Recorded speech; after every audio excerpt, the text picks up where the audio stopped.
Hi guys, welcome to our YouTube channel. Nandito na ako ngayon sa guys, dito sa US. Hindi na ako nakapag-video nung flight namin. Kasi medyo masyadong madrama. Nagkakata ko ng melon.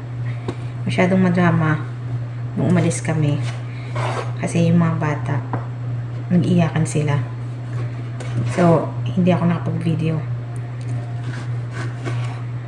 So, yung flight namin, nag-flight kami nung May 9 sa Pilipinas.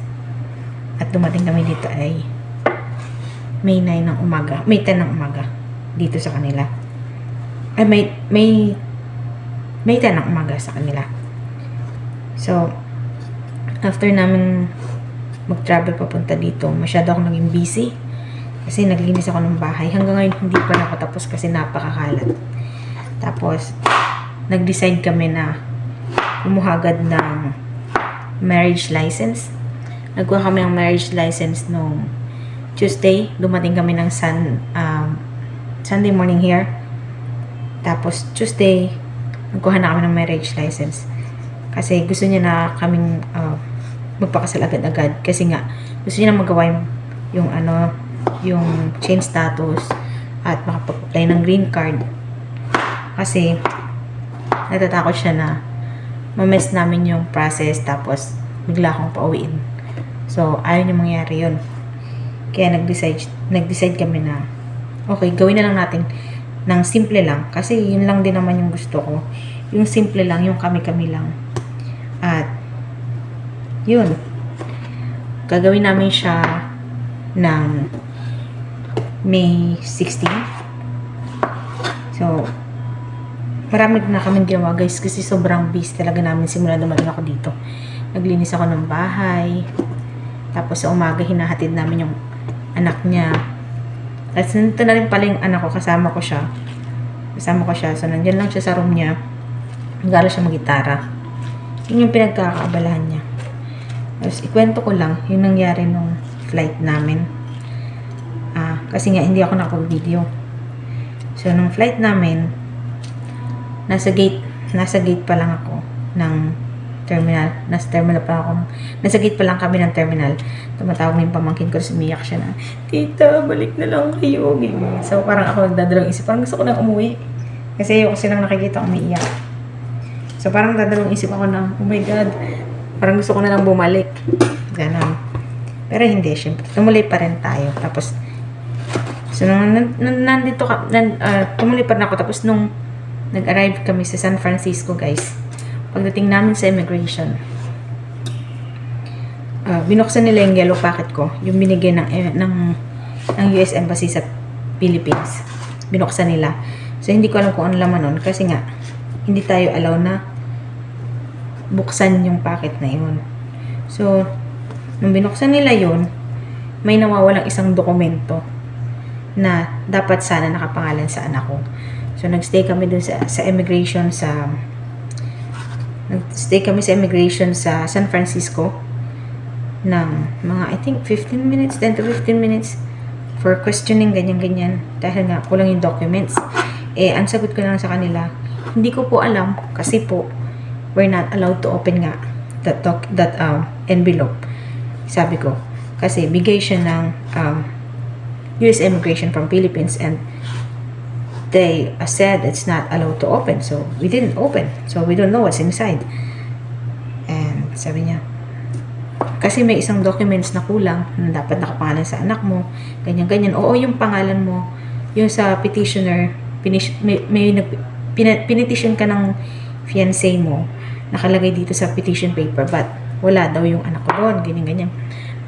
Tapos sabi ko, hindi ko alam. Sabi ko nga lang, tapos, kasi hindi ko naman talaga alam. Kasi nga, hindi ko naman talaga binuksan yung yellow packet. So, ayun na, naghingi siya ng second opinion sa kapwa niya officer. Tapos, sabi nung kapwa, buti na lang yung isang officer, medyo siguro mas matagal na siya, at mas alam niya siguro yung process. Kasi sabi nung isang officer na nagbabasa ng aming documents, sabi niya, Hindi ko kasi alam kung paano ang process sa Pilipinas, ganyan-ganyan, sabi niya. So, sa tingin mo ba, okay to? Sabi niya, ganun sa isang officer. Sabi naman niya ng isang officer, I think it's good because they got the visa already. Sabi niya ganun. So, may visa daw kasi yung anak ko. So, ibig sabihin, okay siya. Sabi niya ganun. Sabi niya, paalisin mo na sila, okay na yan. Yun. Nakahinga ako ng maluwag, guys. Kasi kung hindi at pababalikin ng anak ko, babalik na lang talaga kami. Babalik na lang din ako. Kung yun yung mangyayari. Kasi nga, syempre hindi naman ako papayag ng babalik siya tapos ako tutuloy, di ba? Nasa San Francisco na kami noon. Kasi dun yung first layover namin. Pero syempre of course, San Francisco is a part of USA, so they will check your documents before you get in. The final destination. So yun. Chinek nila yung mga documents. Nakakatuwa lang, guys. Kasi tawag ito, nakakatuwa lang kasi okay ang lahat. Yan. Tapos nga ito, napiprepare na kami to get married sa wedding, for wedding. At namili na kami ng damit kanina, ng ring. So maybe magbi-video din ako tungkol dyan. And bigyan ko kayo ng update sa mga kaganapan sa pagpapakasal. I'm excited and nervous because this is the first time that I will get married. So, hindi ko alam yung feeling. Hindi ko alam yung pakiramdam. So, parang sumasama yung pakiramdam ko. Yung tiyan ko, parang hindi ko alam sa excited yata or nervous. Ano siya? Masama yung tiyan ko. Pare siya ganun din. Pero okay lang. Okay lang naman. So, we've been here for 6 days already. Kasi, Sunday, nandito na kami. And today is Friday. So, 5 to 6 days. Ang dami kong trabaho, guys. Ang dami kong linisin. Ang dami kong ligpitin sa bahay na to. Kaya, hindi ako nakakapag-video. At since nung nakakuha kami ng visa, hindi na ako nakapag-video kasi nga, ang dami kong ginagawa. Siyempre, I spent a lot of time with my family. So, ayokong ma-disturb yung time ko para sa kanila. Kasi, siyempre, paalis na nga kami. Kaya, hindi ako nag-video ng mga ilang buwan. I think 3 months. So, I didn't upload the video. So, now that we're here, and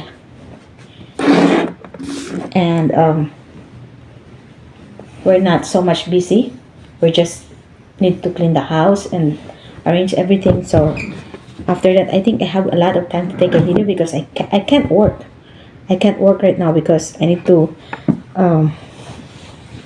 process the papers after the wedding. So yun yung pagkakabala natin, yung pag-video. Tutuloy natin yung pag-video ko. At habang naghihintay tayo ng mga documents para makapagtrabaho, para syempre matulungan din yung husband ko na mag save ng money para sa family at pay the bills, of course.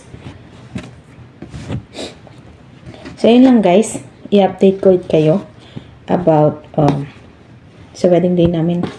So ngayon medyo busy lang ako kasi naglilinis pa ako, tapos nagpe-prepare din kami ng